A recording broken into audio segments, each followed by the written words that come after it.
should be able to see how many are on. You can, but I don't have that screen up. Gotcha.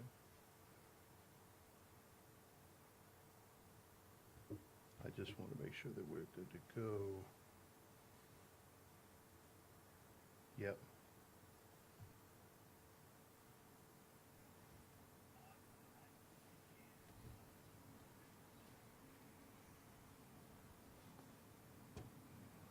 Okay. All right, let me do the quick countdown and get the show going. Three, two, and one. Folks, thank you for coming on the show. I appreciate you guys watching. This is The Project with Steve Rutherford. And on tonight's show, we have a very special guest. I think it's a special guest, Jeff Hood. Jeff, thank you so much for coming on the show, man. No problem, man. Enjoy it. Anytime, when you ask something, I gotta come through, man. So I appreciate you having me. Getting you is That's the problem. can be a little difficult. That's the problem. Your for schedule sure. is kind of crazy. It is. But finally nailed it down and got in, and again, glad to be here, man. Well, let's just get right into it. So, folks, I mean, they don't really know who Jeff is. Jeff, where's Jeff? It's on purpose. Where is Jeff from? I'm from Queens, New York, man. I'm one of them city guys, or as they say down this way, one of them damn Yankees. Yeah.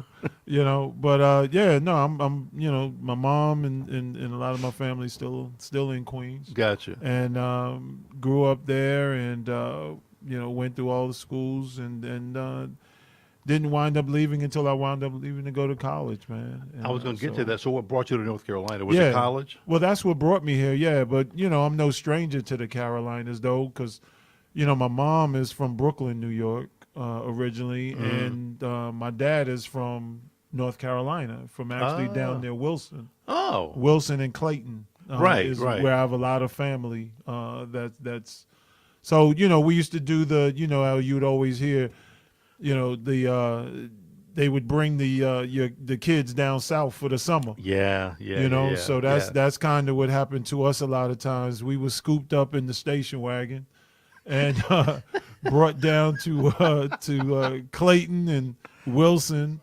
and dropped off.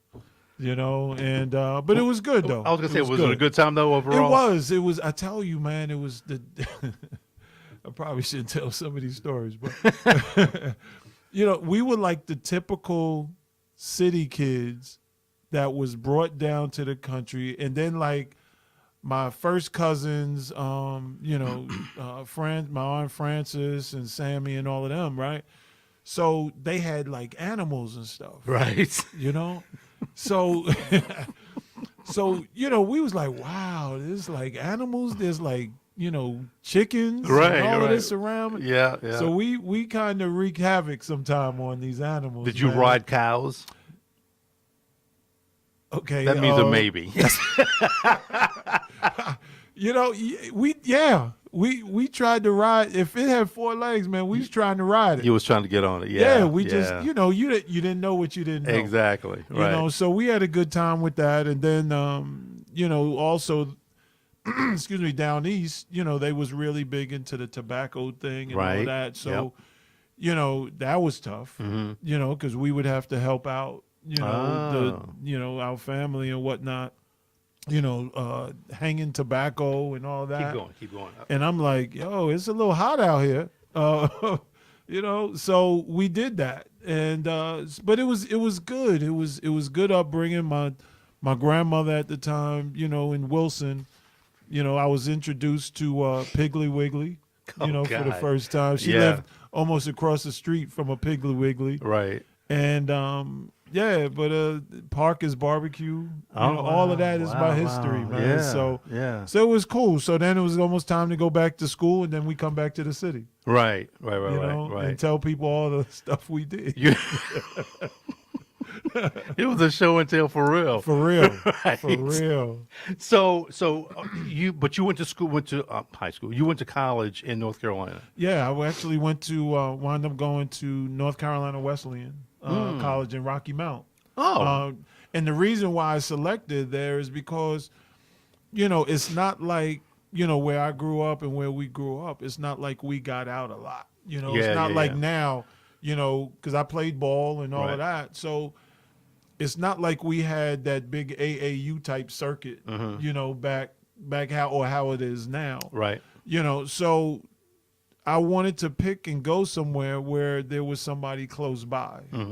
So in next door for the most part is Wilson from Rocky Mount. So my aunt Doris and Sammy and several of my relatives would always come by periodically and Right. check on me, and or I'd go there, definitely on Sundays for To eat. dinner. Yep.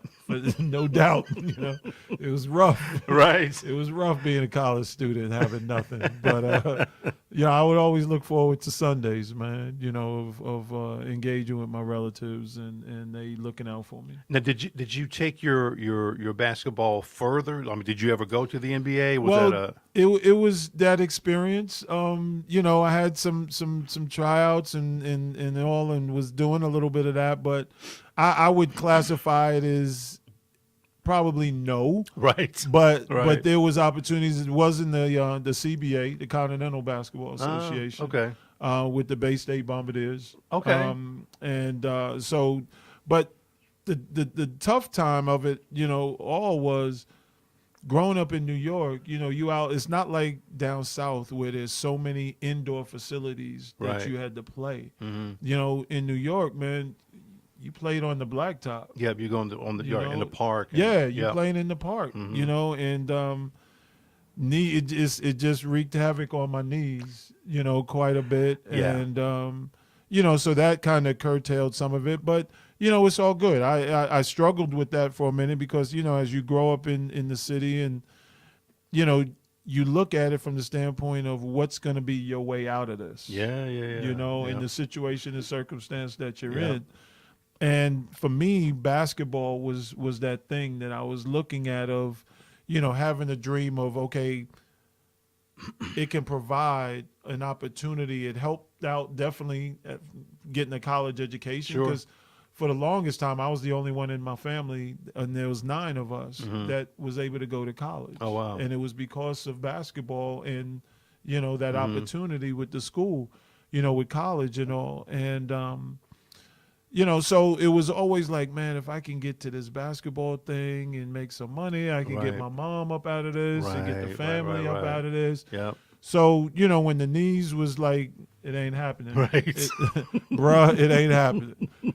So, Right. it was depressing. Yeah. It really was. And it took me aback a little bit like, yo, yeah, you got your degree. It's all good. Well, what else? What you gonna do? Yep. And that's where it took off. And, God had another plan for me. Well, I think I first met you when you were, I think, a director of a nonprofit that a lot of the athletes would kind of, I would say, throw their money into. I don't recall the name of that nonprofit now.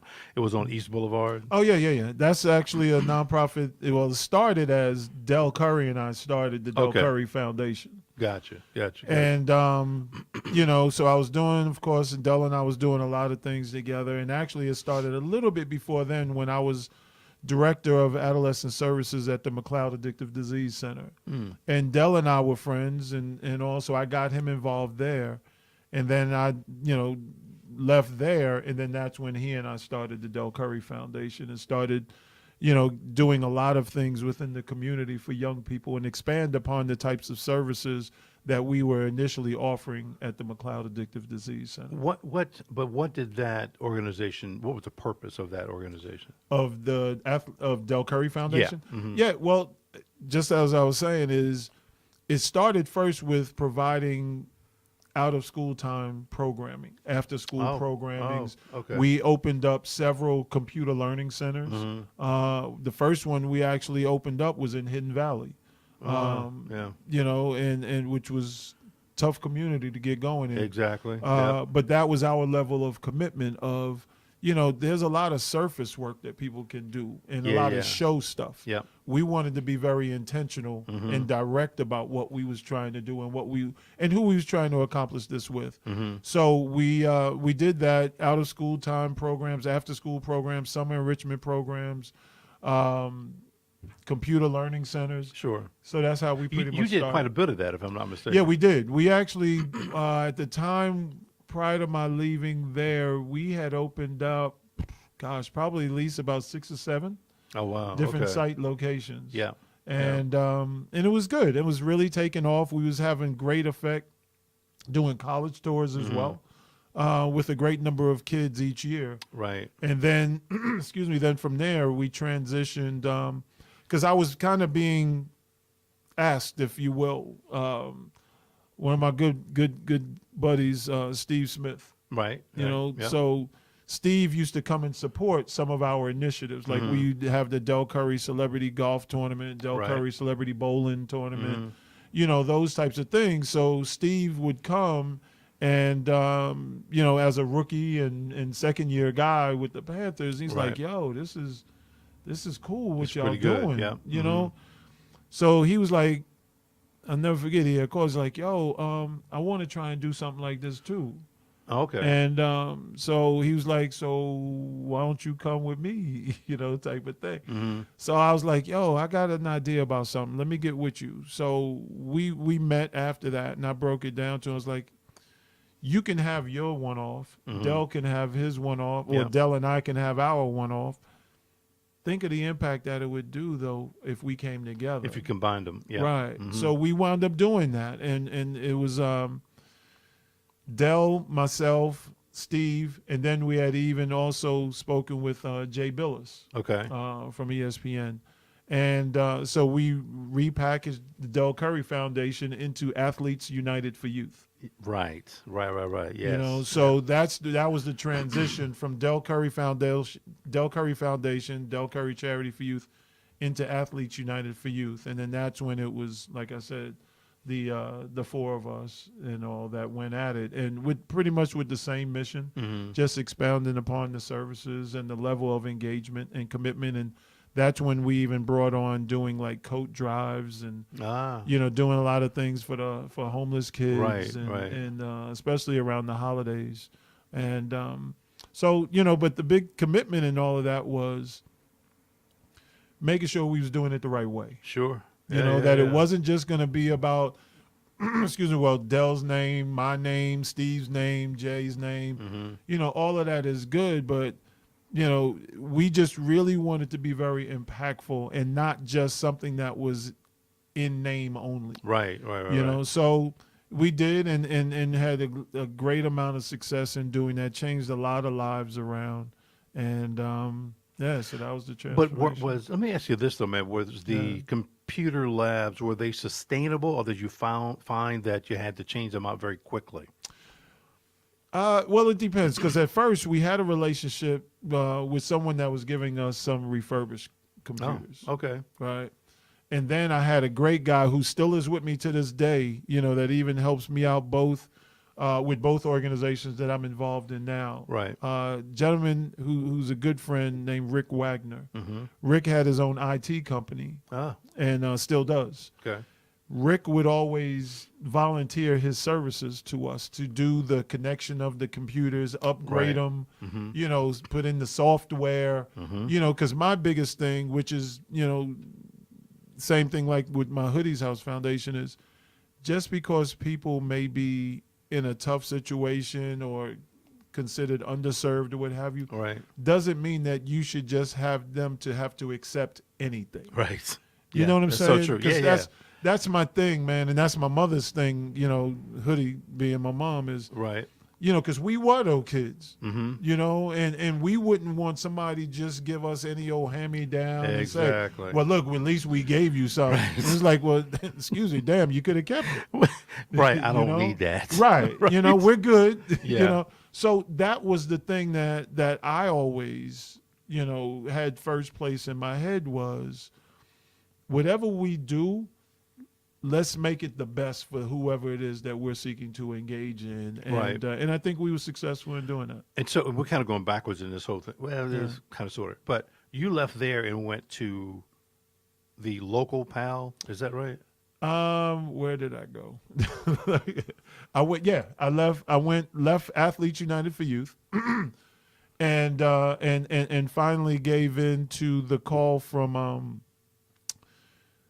Chief Monroe. Oh, And Okay. and deputy chief, she's deputy chief now, Vicky Foster, and then the board chair, who was Aaron Means, with the Charlotte PAL, and had asked if I would leave Athletes United for Youth Right. to help the revitalization, if you will, of Charlotte PAL. Okay. And and Chief Monroe, who I greatly respect and miss. He's still with us, but I Sure. just missed the engagement. Mm-hmm. He had a bigger plan, Right. for young people in this community, Right. and it aligned with what I was thinking and the way things. And when needed you to say be, that, you mean there was a bigger plan that he had in mind compared to what's going on right now? with what was going on at that time at the when I time. took I see what over you're saying. Charlotte PAL. Oh, gotcha. I'm sorry. Yeah, That's right. when I That's took right. over Charlotte PAL, it wasn't as many services, and the basic engagement was more so just strictly athletic, Right. and Hence the name. hence the name change. And Right. that's why one of the first things that I did when I came on in the communication with him was, one, it's tough to just get financial support for just this thing called athletics, Yeah. and then secondly, that's kind of pulling back from even from where I came from is, and where my misstep was is, man, the only way as a young person I can see my way out is through basketball. Right. Right. So I had to kind of do some self-reflection, and that is like, yo, that you can relate to that. You need to understand basketball isn't what's going to get you out of there for me. Right. Right. Right. And God's, I know, saw fit is like, Jeff, you have a bigger calling in this thing. That it's right. not just through your basketball.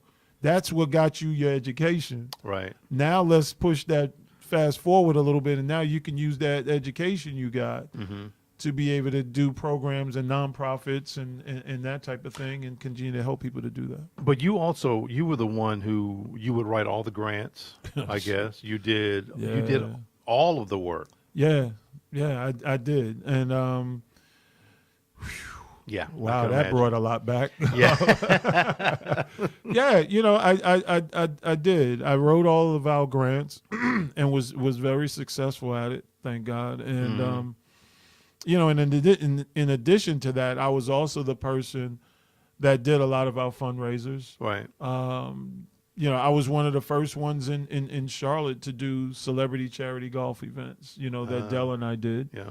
I was also one of the first to bring back and to host high-level national high school basketball tournaments as well, which is still going on. Yeah. Yeah. Yeah. Yeah. I was just going to get into that. So, PAL, then you transitioned to the national PAL where you're the CEO. Yeah, and I was the executive director of Charlotte PAL for about 9 years. And during that 9-year term, I wound up being selected and voted upon by our national membership to be one of our board members for National PAL. And by being a board member, of course, people will see what you do, of course, through your local Charlotte PAL and the success, and then the type of person, I guess, that I am, and relationships that I have.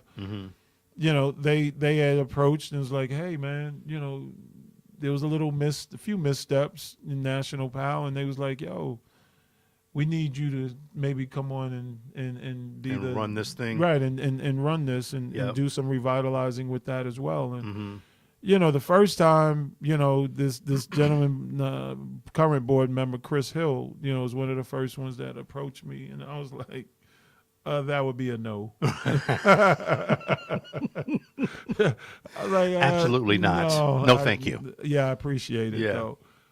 But again, same thing like, with Chief Monroe, because he had the same thing. They had approached me 3 times, and I told them no, the first time when I was with Athletes United for Youth, Yeah. before I took over Charlotte PAL. And But it wasn't just a flat no. It was a no because there was I'm guessing there you didn't want to go into a facility and do what they've been doing. yes. Is that Yes, fair? that Okay. is fair. That is Right. very fair. And it was, you get to the point, Steve, and you've known me for a while, and you have enough time in the game. Oh yeah, time You in know? life. That's right. Yeah, I've been doing this for quite some time, and I know what's going to work, and I pretty much know what's not going What's to not work. going to? Yeah. And my thing has always been I'm not going to force my way into something, Right. and so it had to be the right time and the right circumstance, and then as well, it was always about me praying about it. Sure, Because sure. I have to always consult, the higher power. It's like, God, is this your plan for Right. me? Are you sure? This Yeah. Is what you, are you really? Yeah, and again, by leaving Athletes United for Youth and all of that, and going to Charlotte Pal, I'm like, okay, now wait a minute, y'all's budget at Charlotte Pal is this. This is our budget over here at Athletes United for Youth. Right. Man, I got to build this back up again. Well, So yeah. and that was part of it as well, though. Right. The allure of building something. And so it was good. It was a good another step. I loved that time, but I still say that, for me, it was all in God's plan, because he had me to leave McLeod Addictive Disease Center to come to PAL, Right. to now PAL go to National PAL. And within all of that, I was still able to do my own foundation as well. That still kept me grounded as well. And your own foundation being Hoodies? Hoodies House of Hope for Youth. Yeah. That had, from what I remember, that had a couple of iterations, if I'm not mistaken, right? Yeah. It started first just as this is an opportunity for me to not have to worry about other people, and other relationships, Right. and other methodologies for things and what have you. And so I was like, all right, well, I'll start this. And then it started, and then I was like, well, something else came. Right. So I put it on back burner a little bit. And, but then it kind of started taking off, because of, again, being very intentional and laser focused on what it is that we wanted to do. But it was also one of those things to whereas, Hoodie is my mother, so, and Was that her thank God- nickname? It is. Mhm, Yeah, everybody calls my mother Hoodie, man. Everybody, and Right. she's I liken it to this is, in New York, we always have playground legends, in basketball. Yeah. I always say that my mom is one of those legends, Really? not from the basketball side, but Right. I'm telling you, man, growing up, you can go anywhere and just ask Hoodie, Right. and everybody's like, yo. I mean, literally, Right. man. I mean, I owe so much to her. She's the strongest person I know. And, love her to death, of course. But where I get all this from is actually from her. Yeah. She was an educator. She worked in with the Board of Education, for several schools in New York, for, forever. Right. Right. And so the art of giving back and helping young people all came from her. Wow. All came from her. But let me just back up for a second. Yeah. The basketball tournament, if I'm not mistaken, started someplace else, and it wasn't a place where you wanted to be. If I'm not mistaken, I mean, I could be wrong about that. Well, yes and no. Okay. I started it in 2000. Okay. In the year 2000, and it first started as a way. The way that I wanted it was to be able to give our local kids an opportunity to be exposed. Right. And provide exposure for them to college opportunity. Yeah.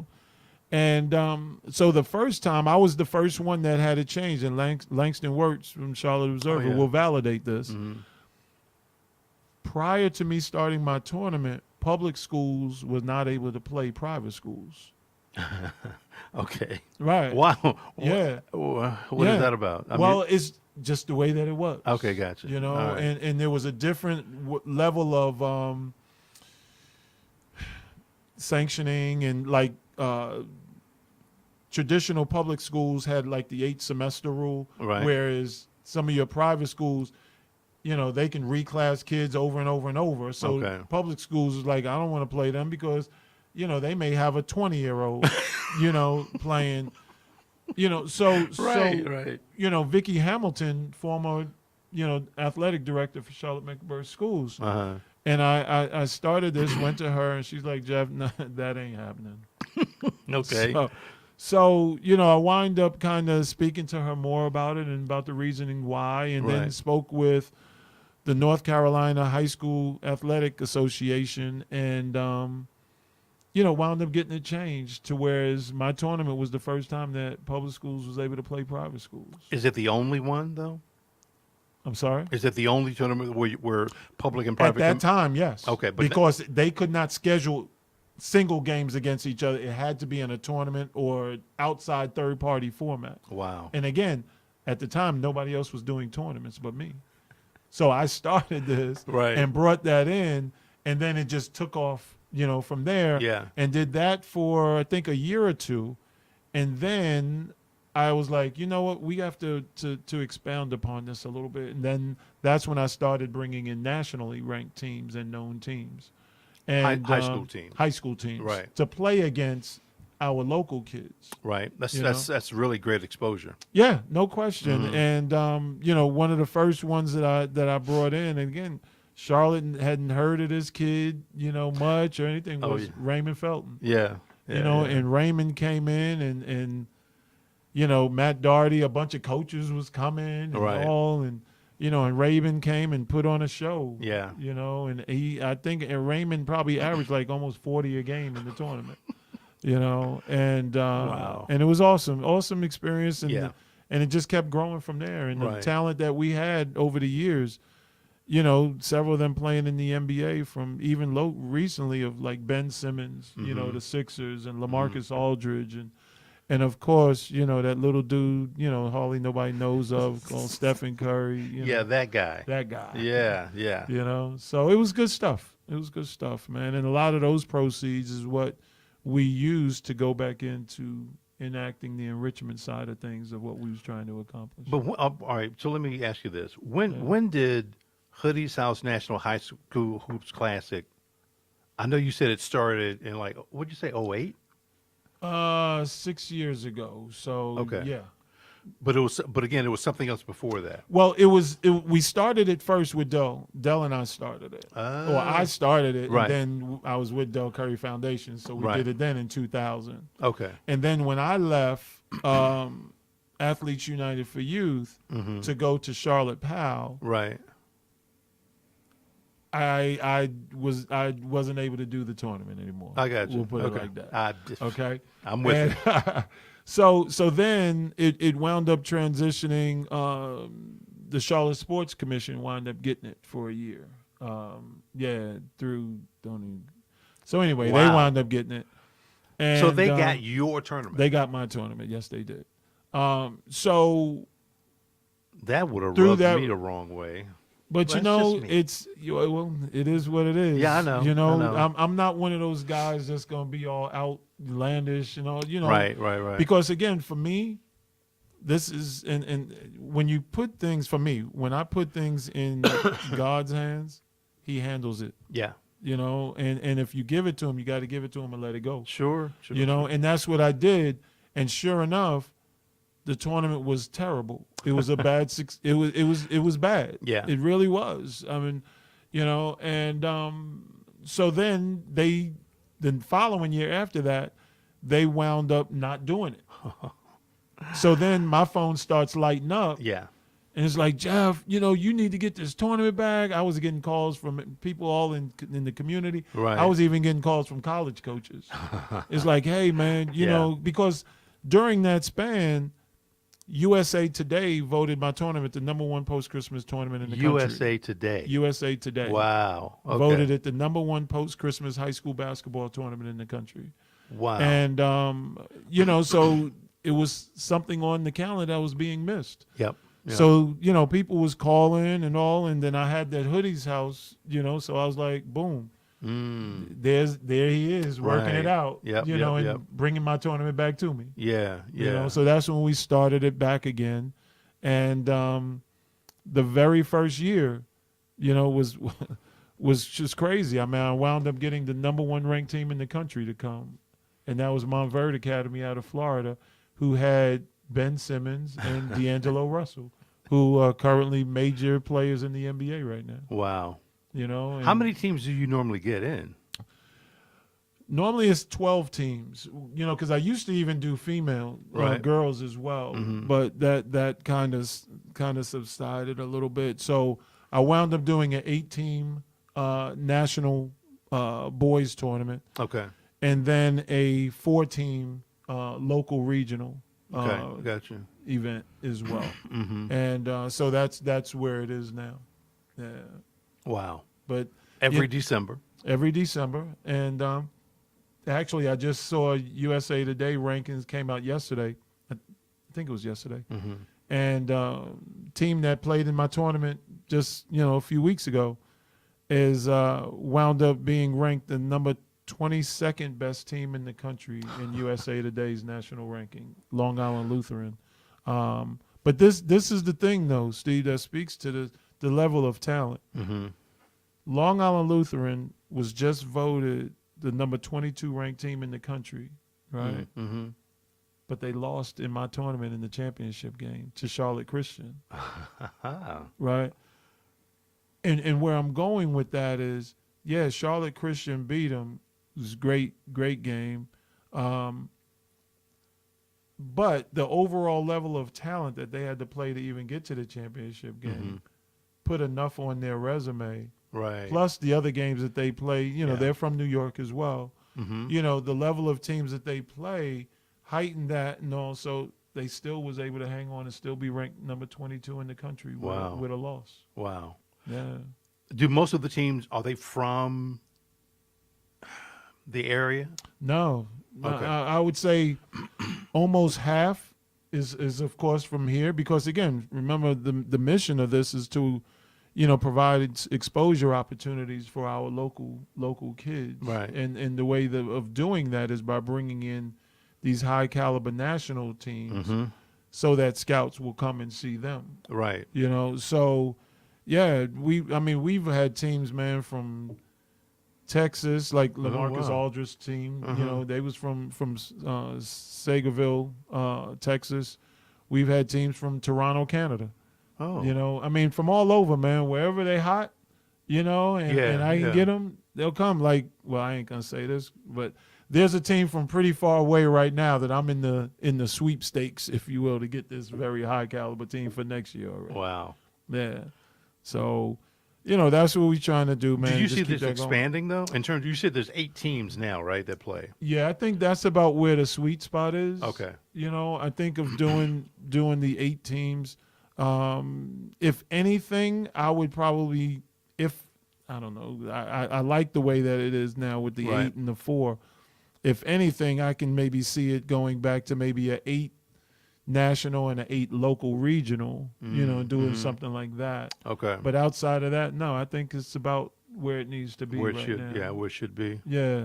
And the talent has been great, man. And the thing that I'm most pleased with, that in all of these years that I've been doing this tournament, is that over 77 players who were not on the basketball radar for college scholarships and all that, after playing in my tournament and being seen by Right. all of these scouts and what have you, wind up getting college scholarships. 77?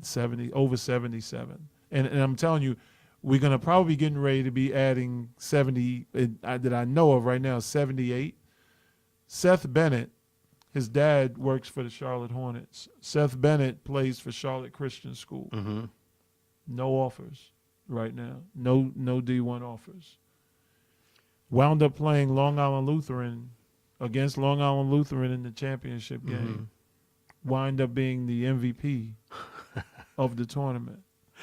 While I was, and he'll tell you this, while I'm handing him his MVP trophy, Right. I whispered to him saying, I know prior to this you don't have any D1 offers. Your phone's gonna start ringing. So again, that's And it why did. this happens. Right. That's why I do this. Is trust me, with all the work and everything that goes into it, Right. and I don't get a dime from it. Wow. Never have. Yeah. it's solely to be able to give back to our kids in this community, and hopefully these teams and these schools, in this community can support, continue to choose to play, in my event, that has direct benefit, from the proceeds back Sure. to this community, No, I got such you. as like my feeding event and things like that we do as well, where we feed the homeless. Let me ask you this, man, since we're Yeah. talking about basketball. Yeah. CIAA is out of here. Yeah, it is. How you feel about that?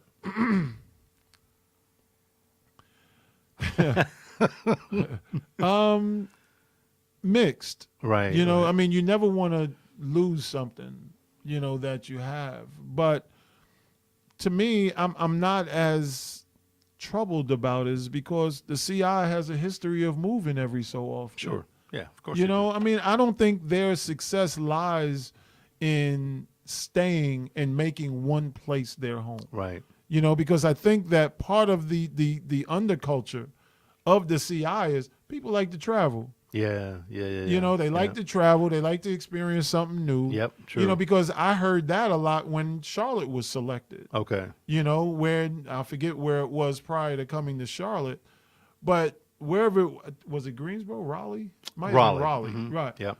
And a lot of people that I knew up that way is like, nah, man, I'm glad it ain't here in Raleigh no more. Right, So right. now we get to travel a little bit. We get to go somewhere else. Yeah. So yeah, it's tough to lose something that you put a little investment in and all, but I'm not. So it doesn't really surprise me that they sought to go somewhere else. And if it is in fact, I've read some things to where it supposedly was over, $800,000, Right, scholarship funding. Mm-hmm. I would hasten to say that I don't know if that was totally it. Right. That's the easy target. Well, I'll tell you what. You if it was over 800,000, something's wrong. Right. That's Yes. ridiculous. Yes. Especially if they're saying that it brings 50 million or whatever it is Exactly. to the Right. community. Yeah. And if you're talking about $800,000, I just think they It's were not ready. good. I think they were ready to go. I think it was time. I do. So just like you were saying, I mean, they do have a history of moving. I think they were they were here longer than they were in Raleigh, if I'm not Oh mistaken. yeah. And so for them to go to, where are they going? Baltimore. Yeah. Baltimore's a Be more. fantastic city. Yeah. Fantastic city, man. Yeah. But no, it was. I think if the city had offered them something crazy like, well, listen, we're going to give you $3 million Right. for scholarship, they would say, Right. oh, well, wait. Right. But 1.2 million versus Right. 2 million. Right. No. And see, and that's what I'm saying. And the other piece in all of this is, from my understanding in the agreement, the city of Charlotte gives them office space. That's and, right. and all of that. Yep. So I don't know if Baltimore is doing that, but you can eat up $800,000 pretty quick. Yeah, very quickly. In the large scheme of things. Of course. So Yeah. that's why I'm like yourself. I was saying, I don't think it was just about it being $800,000. I just think that it No. was like, look, we have schools in the Maryland, D.C. area as Right. well. Yep. We haven't been that way since probably the early Richmond, Virginia, and all Right. of them days. Right. Maybe it's time that we bring it back to expose it to the roots down that way a little bit as well. I mean, yeah, I think it's a good move for them, really. And it's some place to go. yeah, I tell you the one that because I had been hearing this one for a while of, maybe it goes to Atlanta. But do You we have know? any schools? Do we? I I don't honestly see our schools in Atlanta. no, I don't think so. But it's a nice place to go. It is. It is. Nice Yeah. place to go. Yeah. It is. And that's where, again, to me, it's almost like what's the other conference? There's another MEAC? big conference. No, MEAC? that's in New York right now. Oh. And it's I forget which conference it is, but Right. they don't really have a team in New York. Oh. But it's just like it's the place to go. Right, Why it's a not? You got destination. opportunity. It's a destination. Yep. And I think that's something that would be Yes, sir. looked upon with the CI is, they may not necessarily have a school down there. But Right. I think people would eat Atlanta up. By Yeah. going there. Well, it may be after Baltimore. Well, maybe. Yeah. Maybe. Well, and again, they're always looking at trying to add schools, to That's the true. CI as well. Yeah. And you have some schools down that way Yeah. that may look to transition in, Mm-hmm. from a membership standpoint. So, but I don't get too bent out of shape, because they're choosing to leave to go to Baltimore. Right. Right. Listen, are you a member of many, if any, organizations like 100 Black Men or anything like that? I used to be. I used to be very, very involved and engaged with the 100. And, they do work. And, for me, anybody that takes the time to do anything on behalf of our young people, Mm-hmm. there's enough programs, enough kids to go around Oh, for sure. to engage with all of them. Yep. I totally agree. I in no way will hate on any of them. But so no, I'm not now, because with this new level of responsibility, that I have being CEO of National PAL, Right. and the amount of travel, as you stated earlier, Oh, about, yeah. Trying to even get me to be here, Right. It's tough. And my thing is, if I'm in with something, I'm in. Right. I don't want to be halfway in, or, if I'm mentoring a young person and, everything has to be by phone or. Right. No, I don't want to get down like that. I want to definitely have a lasting impression, in doing that. So, something had to go. So Mm-hmm. that was one of those things was with the 100. And, and then we're also trying to, through the Hoodies House piece of, we have a school, that we have as well. Okay. So, we're continually trying to raise monies and proceeds to be able to help them, because we have a school in Thomas E. Lee, Haiti, where we have 112 kids in our school. Okay. And it's a free school. And we even provide uniforms and all of it, Right. And, and it's tough. So we're trying to raise monies even for, we want to kind of look to eventually build a brick and mortar building that would serve both as a school as well as church, but also an emergency shelter as well, because of the right. hurricanes Yeah, and yeah. the weather and all that comes through. Yeah. It's tough, because just when we invest resources into, some of the facilities that we have, then we get one of these storms that comes through, and then here we are back at square one again. That is true. So that's why we want to try and look at building a safe shelter, if you will, for these people that they can resort to, Mm-hmm. when those times of trouble. Let me ask you this, man. You've traveled Yeah. quite a bit. You've seen a lot of different cities, different countries, blah, blah, blah. Yeah. What is your opinion of the growth of Charlotte? I mean, is it growing smartly? Is it a good thing? I don't think so. Yeah. And this is the thing, and it's interesting that you asked me that question, because I literally had this conversation with someone. The thing that bothers me about Charlotte, Mm-hmm. what is historical in Charlotte? Nothing, because it's all torn It's down. torn down. Right. There isn't anything. Right, know? right. And that bothers me. Yeah. Because somewhere in here, and I get that you have to progress. You have to move the needle forward. I get all of that. But there also needs to be something to depict who and what you've been. Right. Other than and where you've museums. come- yes. Right. And where you've come from. Yep. And so that bothers me. And I'll say this: a number of years ago, I was in Hugh McCall's office, right, when he was with Bank of America, Okay, even right. at the time. So Mhm. that's been a while. It's been a while. So his office was all glass, Yep. at the top. So we're in there, and he's like, "Yeah, Jeff, and I really would like for this to be over there, Right. and that to be over there, and that to be over there." And I was like, "That's great, that's great." And a lot of those things have come to fruition, Yes, they but have. but they've come at the expense a lot of times of our history. Right. There's no preservation. There's here. nothing. Right. So when you would say, are we growing accordingly and appropriately? I would have to say holistically, no. No, I don't think. You no. know, and then the other thing that just baffles me, and I think of this probably about daily in Charlotte. I don't know who the planner is, Right. but when you build something, you know, like for example, let's take several years ago, they built North Lake Mall. Mm-hmm. Did they think nobody was coming to the mall? Because there was literally 2 roads in and 2 roads out. Yep. And then you have this big mall. Yep. Holiday comes, Christmas, heavy shopping time, Yep. major traffic. That's exactly issues. right. And I'm like, did they think nobody was coming? You know? Infrastructure pieces always seems to be the last thing that they think about. We'll get to the roads. We'll make it happen. No, it should be done first or as they're doing it. But no, I understand exactly what you're talking That about. drives Man, it makes me no crazy. sense. And then the other piece is, and I guess this is the venting part of this show. No, Right, that's fine. no, is these roundabout things. Yeah. You know, when Yeah. you come in and then there's a roundabout, man, Yeah. people are all, I there's one by my house, right? And I'm always, I actually, one day I did do this.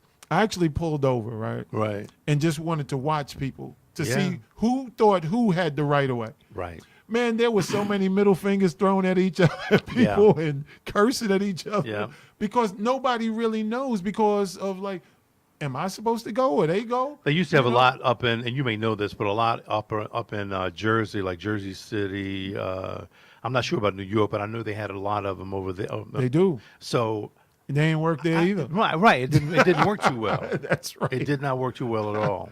So I don't know why they would man. do that. Those 2 things drive me a little crazy about Charlotte. But, you know, do I like Charlotte? Yes, of course. Yeah. You know, I think that when you navigate your way through, you know, the sections of people, Sure. you know, and the sometimes those clicks, Oh yeah. you know, I think you can be fine. And Charlotte is very cliquish. Yes, it is. Very It cliquish. is, you know, but and that's why for me, I don't get caught up in a lot of those things, Steve. You know, I lay low. I do what I do. I try to help, you know, people, like I said, with, you know, December 22nd, where, you know, my biannually, which we do twice a year, every July and December, where we Oh, the feed, tournament is twice a clothe- year? No.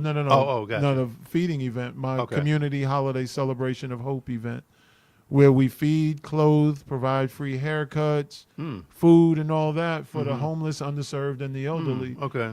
And we did, last one was December 22nd. We had, you know, over 600 homeless and underserved people, Wow. you know, that we provided free meals. And Where'd you do this? we did it actually, thank my man, Colin Pinkney with the Harvest Center. That's where we held it this year.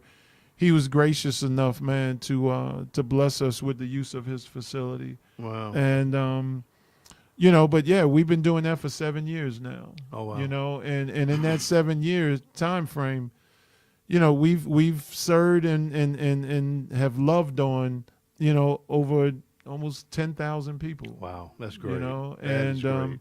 you know, so again, when we talk about why do I do this, you know, it's because of that. You know, because like they say, before the grace of God go I. Sure. You know, a lot of people can be 1 or 2 paychecks away from, where's that crisis assistance line? Oh yeah, no question, man. You know, Yeah. so I just don't forget from where I've come, you know, and you know, because we had some tough time. You know, I know what the block cheese is. I know Yeah. what the big, Yeah. you know, silver can of peanut butter. And, Right. and all. I don't know. I know all of that. I Right. get it. You know, and that's why I push so hard. You know, because that piece is a daily remembrance for me of don't get too big for yourself, dude. Right. It's not that at all. And so that's why I continue to look to give back to help other people in that way, man. Let me ask you this: when you're talking about going, or when you kind of think back and you look at where you came from, and let's look at today as it relates to like Black Lives Matter, right? Right. Do you think? What do you think about? Or should police be retrained in how they deal with certain situations? Yeah, I think that there can be some of that. I mean, that's that from both sides, you know. yeah, there can be some training that can go on and Mm-hmm. and all, and but ultimately for me it's also about accountability, Mm-hmm. and from both sides. Sure. I'm just not going to sit here and say that the law enforcement is all wrong, Right. holistically, and youth and community people are they're right, and Right.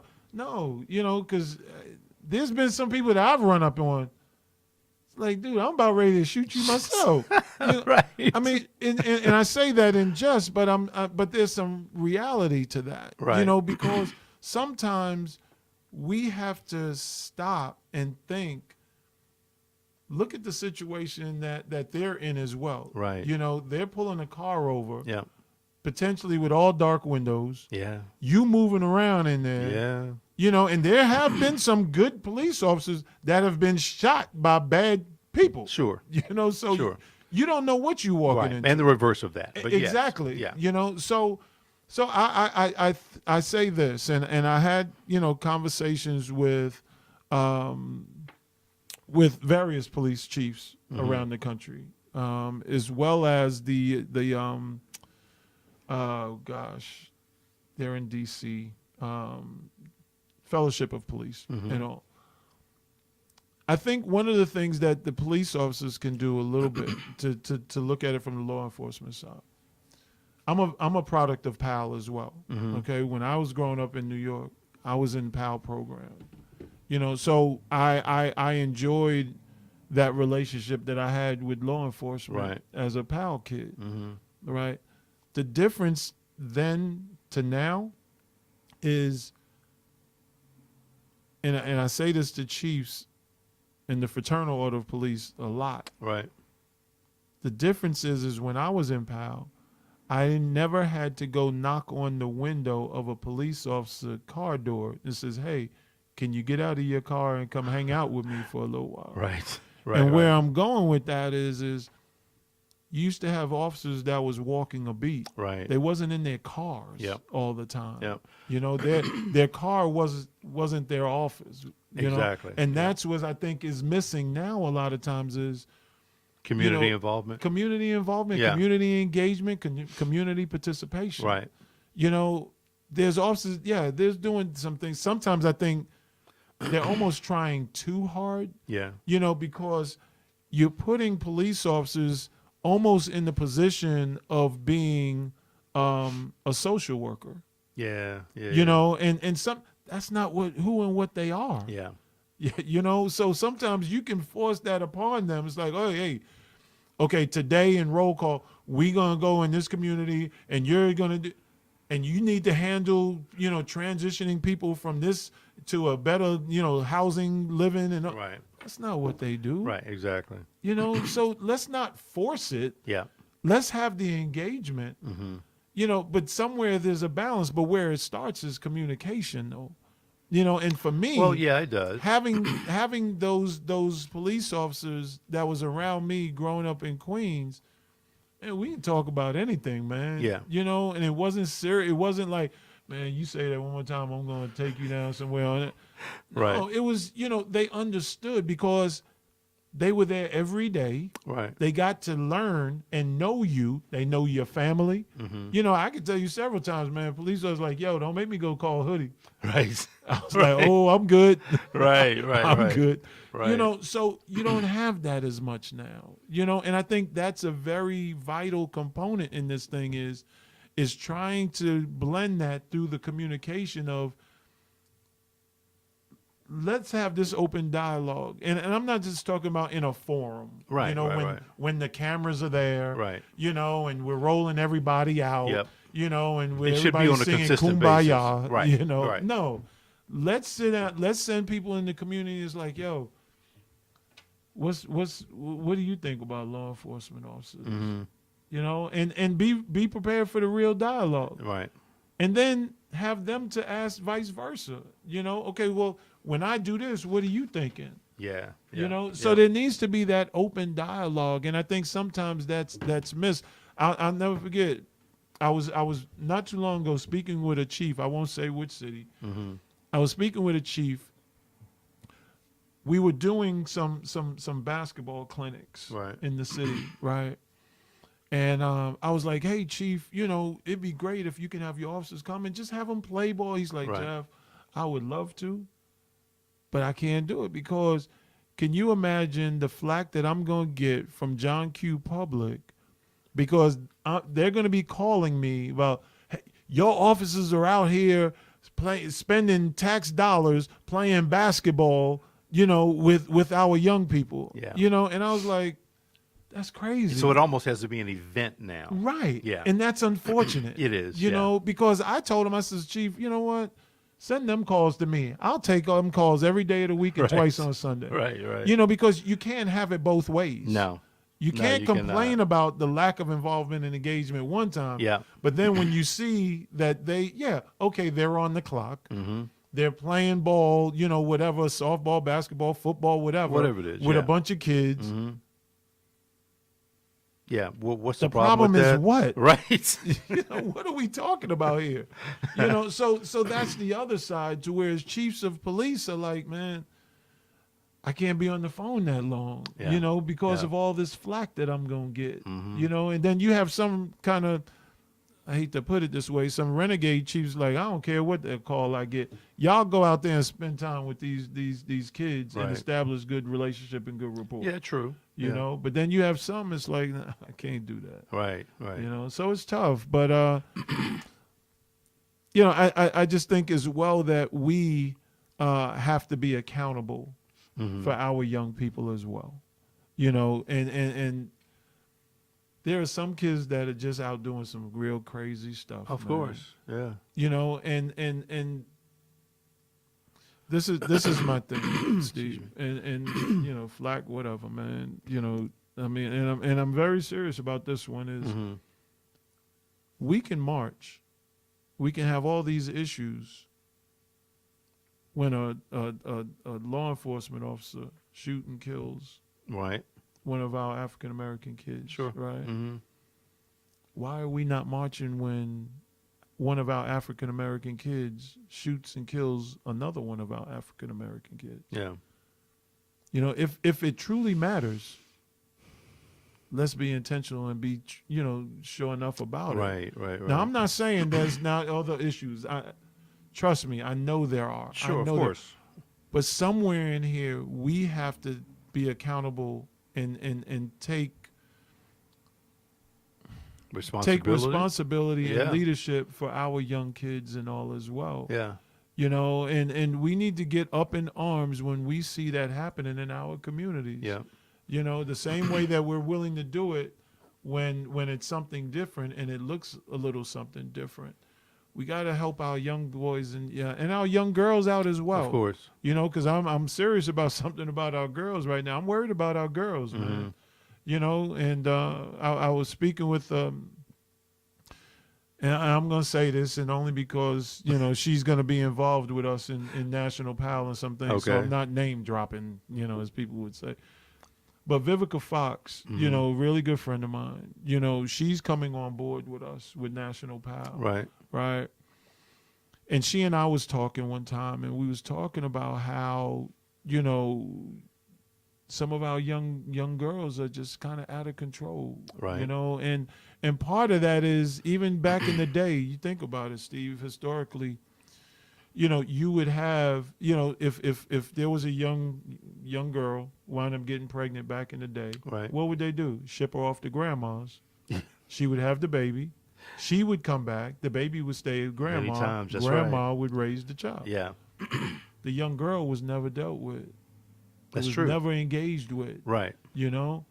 And I think that some of that same sentiment has transitioned with us to this day. Right. That society is always willing to admit the ill wills of our boys Mm-hmm. and hide the ill will of our girls. Right.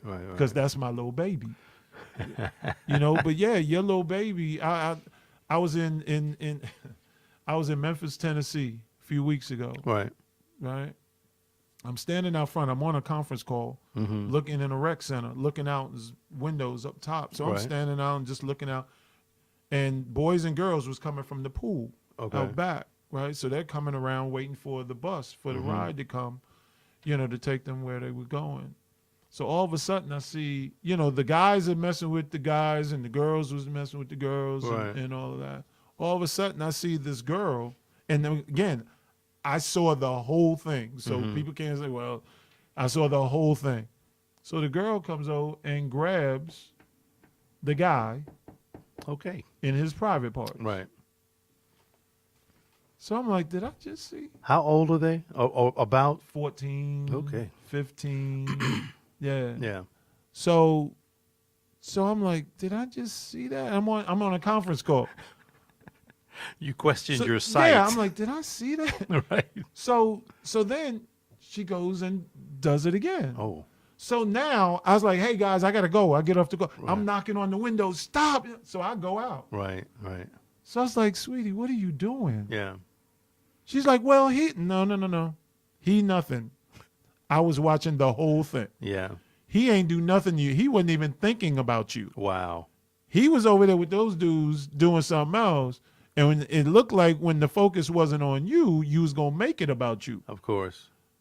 So, we had this conversation and all, and it's just like, wow, if I wasn't there, Right. Right. and say if she wound up pushing this, how would that have turned out? It would have turned out as he was grabbing me, Right. he was doing something to Yeah. me, Yeah. and that wasn't the case at all. Exactly. Yeah. So then when I was like, no, I saw the whole thing. Yeah. So she was like, well, but but nothing, no, sweetie. no. Right. No, that's not how we need to do this. So we wind up bringing her inside, and we sat down with her and talked to her about, self-esteem and all that. But something that we're working on now through National PAL is looking at actually doing a National Girls Youth Empowerment and Enrichment Wow. Summit. Sure. Yeah. Yeah. That's going to involve Vivica and some others. And That would be good. because we have to do more for our girls. I mean, I have a daughter, as well, and I know I seek to raise her to be independent and all of those things, and to stand up for herself and what have you, and we have to do more of that for our young girls around this country. I'm gonna tell you something. I think it's kind of sad, and this is just my own guesstimation. Yeah. I think we're about a century away from correcting some of this stuff. Why do A you say that? century. Why do you say a century? Because I think it takes a while. I think it takes about a century to get rid of all these folks that are thinking this way, and then the things that are thought about in the correct way and done the correct way begin to kind of mix and kind of go into place. Right. So again, Right. that's just my guesstimation. Okay. I think it's going to take about a century, Okay. 100 years, lifetime, whatever you want to call it. But that's just Well, that's what So I I think. guess that throws a monkey wrench in my thought. No, of, not I at hope- all. No. What I'm saying is, I was gonna mess with you and say, well, I was hopeful that I was gonna be around to see that change. You'll see, but not 100 years from some. now. No, You're gonna see some. not 100 years. No. So let me ask you this, man. Yeah. What do we need gun control?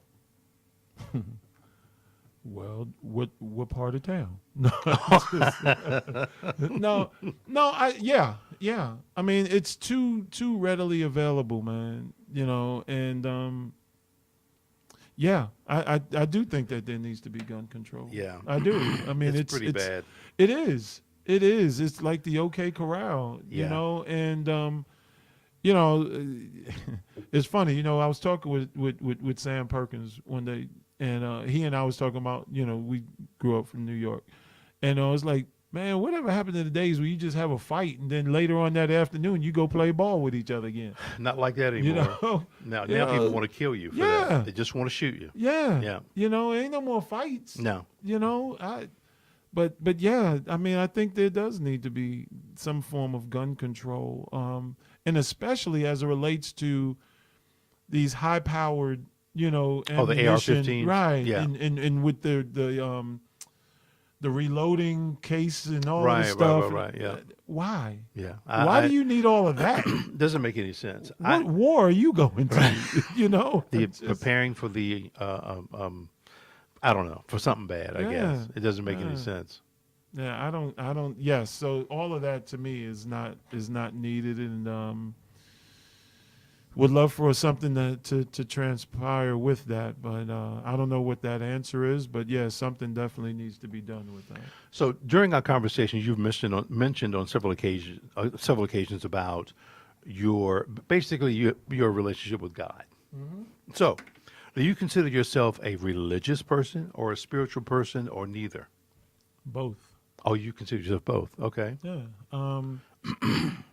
Because to me, he speaks to me through my spirit and through his spirit, and he guides and directs me, and direct my steps. For me, it's just, being obedient, Right. and for me, I honestly said this. I even said this to my wife some time ago, it's like, I know he speaks to me and through me. Oh, yeah. It's just whether or not I listen. Did you hear it? Yeah. Yeah. Did I hear it? Yeah. And was I obedient with it? Because a lot of times, man, it's happened several times. Right. Where I hear it is like, okay, you need to do X, Y, Z. And I'm like, What? no, I got this. Right. I got this one, guy. Yeah, I'm good. Yeah, I got this one. Yeah. And then I'm like, oh, man, I knew I should have listened. Right. I should have listened. Yeah. And so yeah, I feel like I am both and led by his spirit, and yeah, so I am. I think this is for me. I Yeah. think I'm much more of a spiritual person than I am religious. I believe in God. I believe in the Bible. I think the Bible is a great guide. Yeah, yeah. And a lot of folks who are in the who are Christians, so to speak, think that my way I'm thinking about the Bible is just wrong. I'm like, well, look, I can't help how you're thinking, Right. but I just know that I believe in God, and I'm good to go. I do listen. I do hear Him talking to me. I do believe in the Spirit, the whole 9 yards. Right. But I wish those folks who are in church, I think sometimes I wish you just get out of church and go do some work for God. How about that? That's just my thought. No, and I hear that. Yeah. I hear that. But it's also about reading and understanding the word. Mm-hmm. And then it's also about doing the work. Right. Like you said. Right. And yeah, so I definitely hear what you're saying. But for me, I can only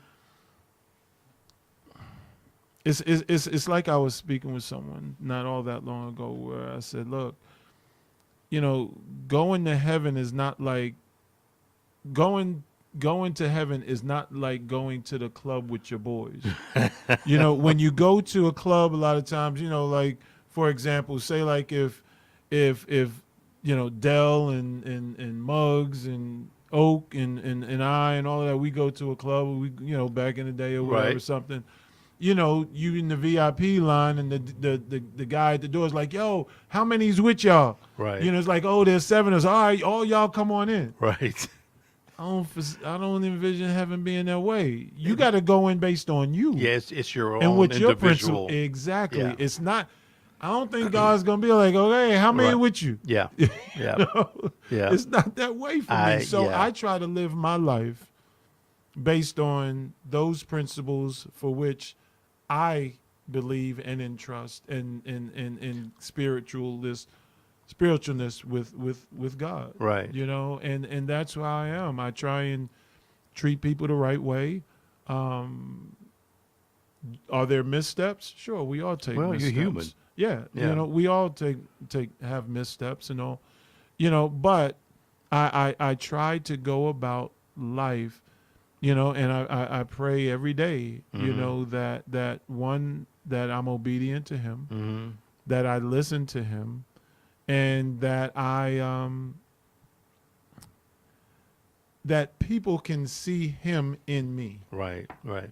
And I literally pray that every day is that for me, it's wonderful thing if people, and a great compliment if people was to say, man, I can see you're a religious person. Yeah. That means that for me, that they see him in me Right. through right, my right, right. works here on earth. Yes, absolutely. You know, Absolutely. and that's, that's the way I go about, my existence, man, and that's why I continue to try and help people where I can, and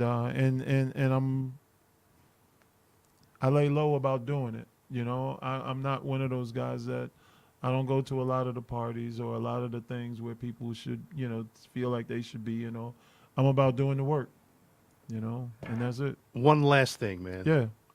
And we're going to kind of wrap it up. But All right. what do you think about the political climate that we're in? This is the last thing, huh? Right. Wow. Well, it's good it wasn't the first thing because we probably still be on it. Yeah, pretty much. Yeah. Yeah. But no, it's tough, man. Yeah. I don't know. It's hard to really kind of explain.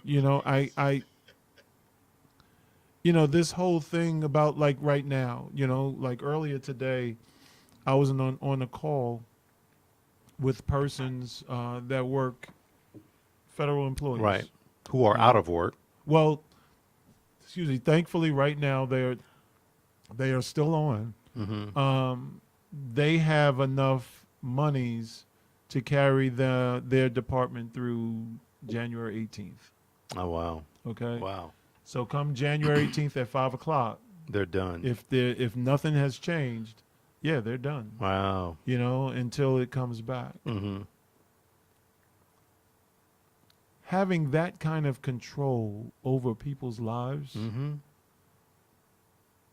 is troublesome for me. It is, isn't it? When it's solely about wherever you sit, Right. About the whole wall thing. right. I Right. get it, I understand it, but why do you have to bring these other people into your fight? Yeah. You can make that point some other way, Mm-hmm. But there are so many thousands upon thousands of people that you are putting at risk of financial potential ruin. Oh, yeah. Oh, yeah. Financial ruin because of your campaign promise. Mm-hmm.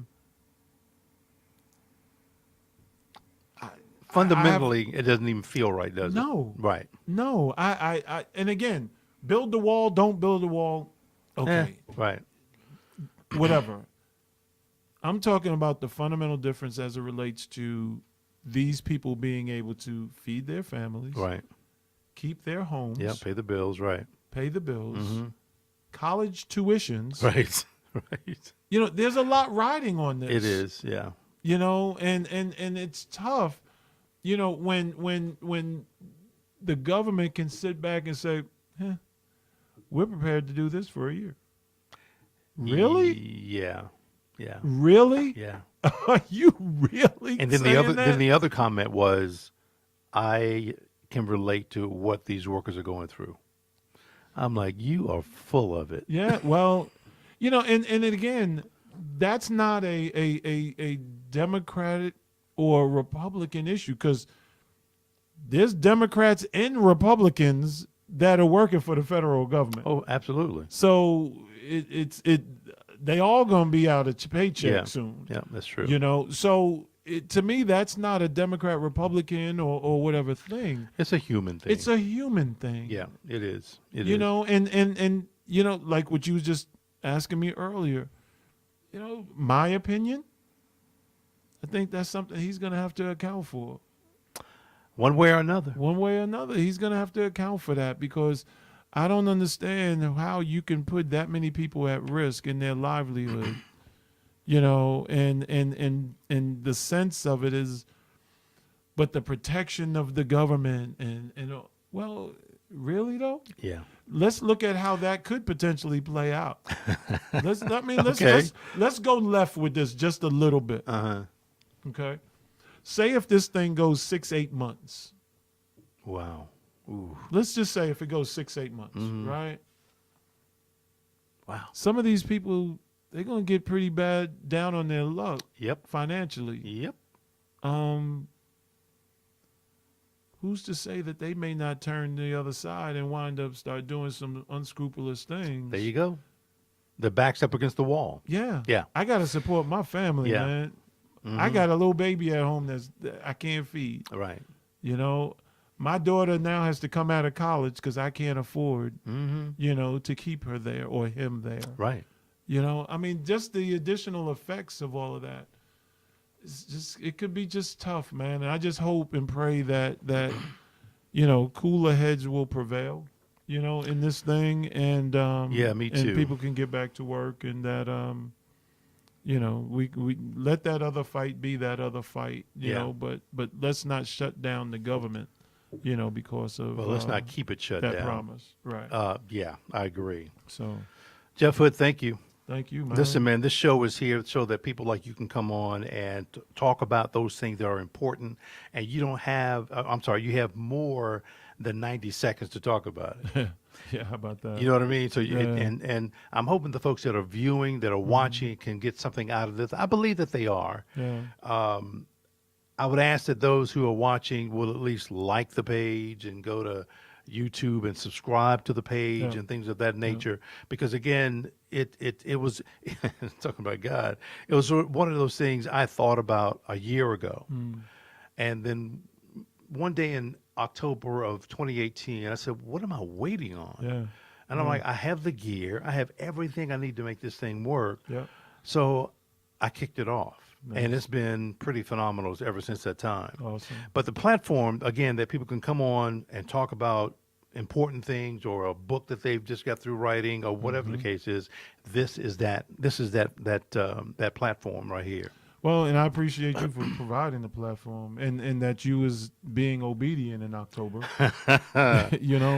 and getting out of your own way, Yeah. because that can be us a lot of times, man, is we will talk ourselves out of a blessing, a lot of times, All the time. and I'm glad that you was, obedient, within that. And, for all of those others that are, within the community that are doing great things, on behalf of young people, the Reggie Singletons and John Hamm and John Martin.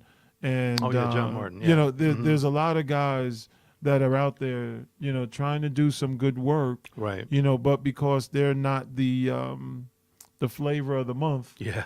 a lot of times, a lot of that great work goes unnoticed. Right. I agree. So, in Colin Pinkney, and all of these guys as well, keep fighting, keep grinding, and the biggest thing that I appreciate in all of that is it seemingly is like we are starting to come together as, and I'm saying this somewhat lightly, as us who have been deemed as leaders in Right. that space in the community, Yeah. that we're starting to support each other more. Thank goodness. And engage Yeah, more yeah. intentionally together. So because not too long ago, a person in this chair, they be here talking about themselves, but they ain't gonna shout out a John Martin. They're not gonna talk about No, a they're Reggie not. Singleton. No, they're not gonna talk about a Keith Cradle. Right. Who's and Colin Pinkney, and there's several others that are doing great work. Yeah. In this community. But I salute and tip my hat to all of those guys, man, that are on the front lines, and that are doing great work, and I appreciate them for doing that. I totally agree. Again, Jeff, thank you very much, man. We're going to go ahead and call this one. Folks, thank you right. very much for watching, and we will see you on the next go-round. Thank you. Have a good one. We'll see you. Be blessed.